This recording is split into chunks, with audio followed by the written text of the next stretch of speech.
اهلا بيكم، يا رب دايما كده تكونوا بخير وسعادة. وحشتوني جدا من الفيديو اللي فات. النهاردة بقى معانا فيديو جديد ووصفة جديدة. هنعمل مع بعض السميد بتاع الافران بمكونات بسيطة جدا وعجينة سهلة. بيبقى طري كده من جوه وفي نفس الوقت بيبقى فيه قرمشة بسيطة كده من بره. بجد بيبقى خطير وطعمه حلو جدا وسهل جدا زي ما قلت لكم في مقاديره وفي طريقته. انا بحب قوي اكله مع الدقة، وكمان بقى ممكن ناكله مع الجبنة او البيض او مع كوباية شاي باللبن كده بيبقى تحفة. تابعيني بقى في الفيديو علشان تشوفي الطريقة. ويلا كده بسرعة اشتركي في القناة ولايك وشير لو عجبك الفيديو. مقاديره بسيطة جدا زي ما قلنا. انا النهاردة هعمل نص كيلو دقيق. هتعمل لي كمية كبيرة جدا زي ما انتوا شفتوا كده. في الاول كده انا جبت قطعة خميرة بيرة.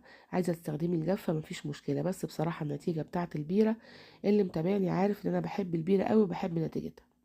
جبت كده قطعة في حجم الليمونة، حطيت عليها 3 معالق من السكر، وابتدأت أدوبهم مع بعض بالشكل ده. وبعد ما دابوا زي ما انتوا شايفين كده، ضفت كوباية ونص من المية الدافية. وابتدأت كده ان انا ادوب الخميرة مع السكر مع المية. وبعد كده جبت كوباية الا ربع من الدقيق.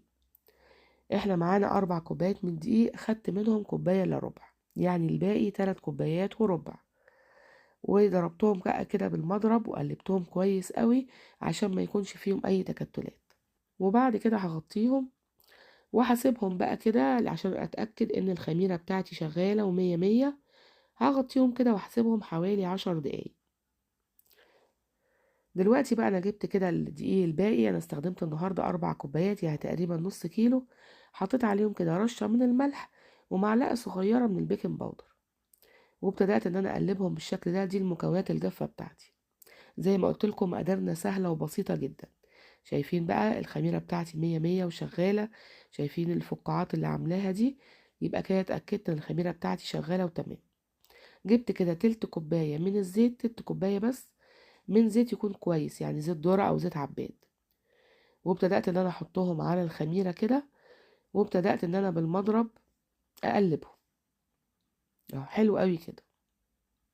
دلوقتي بقى هجيب الدقيق بتاعي، التلات كوبايات وربع اللي باقيين. انا حطيت كوبايه الا ربع الاول مع الخميره، ودلوقتي 3 كوبايات وربع ضفتهم. المقادير دي مظبوطة جدا. انا عشان بعمل السميد دايما باستمرار، عشان عندي الولاد بيحبوه قوي، فانا عارفة المقادير كويس جدا، فحطيت الدقيق كله مرة واحدة. انتي ممكن تضيفي الدقيق جزء بجزء، لان كل دقيق وليه استخداماته من المية او كمية المية اللي بياخدها. خلاص العجينة بتاعتي اتعجنت سهلة جدا وبسيطة. دلوقتي هجيب كده مسحة من الزيت، هدهن بيها وش العجينة. وهجيب بقى الاسترتش راب وهبتدي ان انا اغطيها بالشكل ده. سيبيها بقى في مكان دافي، ما بتقعدش حوالي يعني من ربع ساعة لنص ساعة على حسب درجة حرارة الجو. هي قعدت معايا حوالي نص ساعة كده.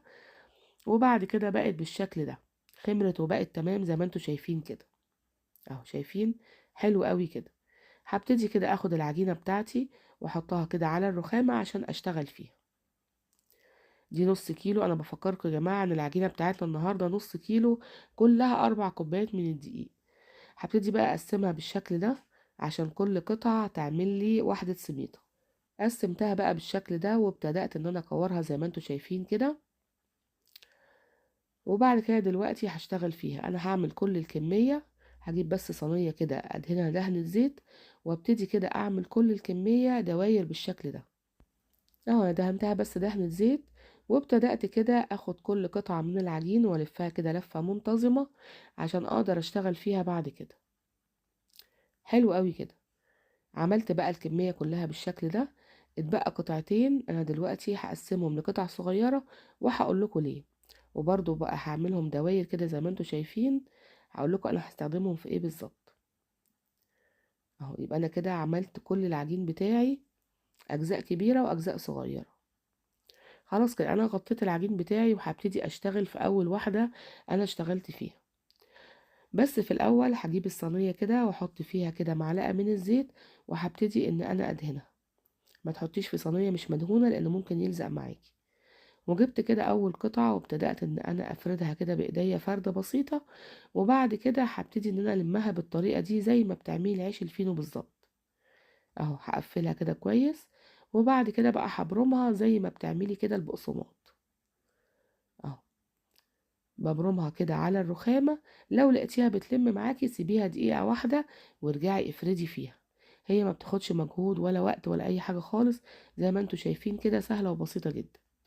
وجبت بقى الصينية بتاعتي وهجيب كده السميطة اللي انا عملتها ولفتها، وهبتدي احطها بالشكل ده واقفل النهايات بتاعتها اهو. بس هظبطها زي ما انتوا شايفين كده، وهجيب بقى القطع الصغيرة دي وهعملها برضو بنفس الطريقة، وهلمها كده برضو، وهبتدي كده ابرمها واحطها في النص.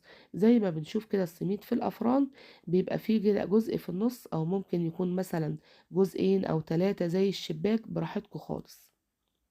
ممكن تعمليها بالشكل ده وليها اشكال تانية، هنشوف برضو اشكال مع بعض دلوقتي. هعمل برضو واحدة تانية كده زي ما انتوا شايفين. وزي ما قلتلك لو لقيتيها بتلم معاكي يبقى العجينة عايزة ترتاح دقيقة واحدة مش اكتر اهو.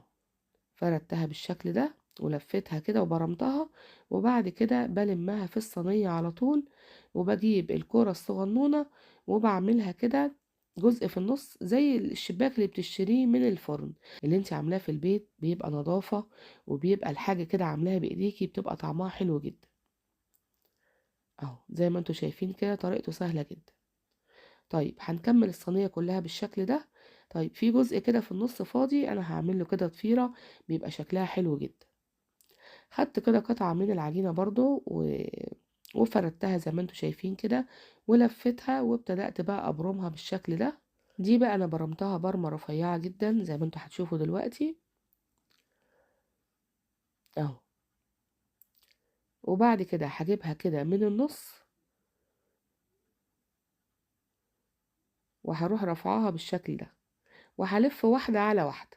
ايوه بالشكل ده، حلو قوي كده. وهقفل كده النهايات، وبعد كده هحطها في نص الصينية. بيبقى برضو شكلها حلو قوي. على فكرة الولاد بيفرحوا بالاشكال دي جدا. حلو قوي كده. انا خلصت الصينية الاولى، هبتدي اعمل برضو شكل تاني. جبت برضو كده قطعة من العجين وفردتها بالشكل ده، وبعد كده برمتها زي ما بنعمل عيش الفينو بالظبط. هقفل كده النهايات، وهبتدي ان انا ابرمها زي البقسماط اهو. برمت معايا بكل سهولة، وهاخدها كده من النص وهلف واحدة على واحدة زي ما عملتها قبل كده. سهلة جدا ومش عايزة اي حاجة. وهديها برمة كده عكس بعض، وبعد كده هلفها عشان اعمل واحدة مدورة. دي بتبقى زي الضفيرة وبيبقى شكلها حلو جدا. حلو قوي كده. هاخدها بقى احطها في الصينية وهكمل الباقي. اعملي بقى الشكل اللي انت تحبيه وتفضليه. حلو قوي كده. كملت بقى الباقي، عملت اشكال مختلفة. ودلوقتي خلاص انا خلصت كده كل الكمية. هجيب كده معلقة من العسل سواء الابيض او الاسمر، وحطيت كده عليها 3 معالق من المية، وابتدأت ان انا اقلبهم بالشكل ده. دي كل الكمية اللي انا عملتها طبعا من نص كيلو، حلوة جدا. ابتدأت ادهن الوش بقى كده. ودلوقتي هجيب سمسم انا كنت محمصاه، يعني تحميصة خفيفة كده، وهبتدي احطه على الوش بالشكل ده اهو. عملت بقى كل الكمية اللي معايا بالشكل ده. ادهن الوش الاول العسل بالمية اللي انا عملتهم. ممكن كمان تدهني بيض مع لبن، او ممكن تدهني لبن بس. بس انا عشان عاملاه صيامي دهنت بس الوش العسل مع المية، وبعد كده ببتدي ان انا احط السمسم. عملت بقى كل الكمية اللي معايا، ودلوقتي انا فاتحة الفرن على درجة حرارة 200، يعني من 200 ل 220. ودلوقتي بقى هبتدي ان انا ادخل اول صينية. بصوا بقى بعد ما بيطلع من الفرن هو بيقعد حوالي 10 دقايق مش اكتر من كده. شايفين بقى الجمال والحلاوة. ريحته كمان وهو بيتخبز بيبقى تحفة جدا. هو بيبقى طري من جوه ومدي قرمشة خفيفة كده من بره. ممكن تاكليه بقى مع الدقة او مع الجبنة، او مع كوباية شاي باللبن كده، بيبقى تحفة. بس انا بحب اعمله في الصيام واكله مع الدقة. انا على فكرة هنزل لكم برضو الطريقة بتاعة الدقة، بتبقى حلوة جدا جدا، طريقتها بسيطة وسهلة، وفي الصيام بتأكلك كده، وبيبقى طعمها حلو قوي.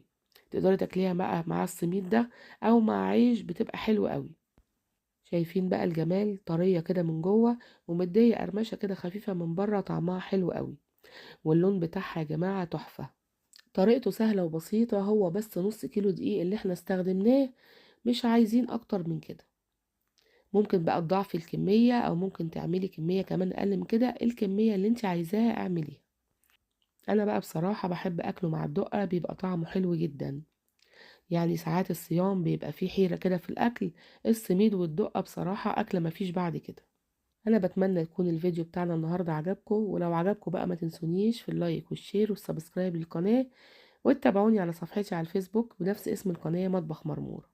يلا باي باي، سلام.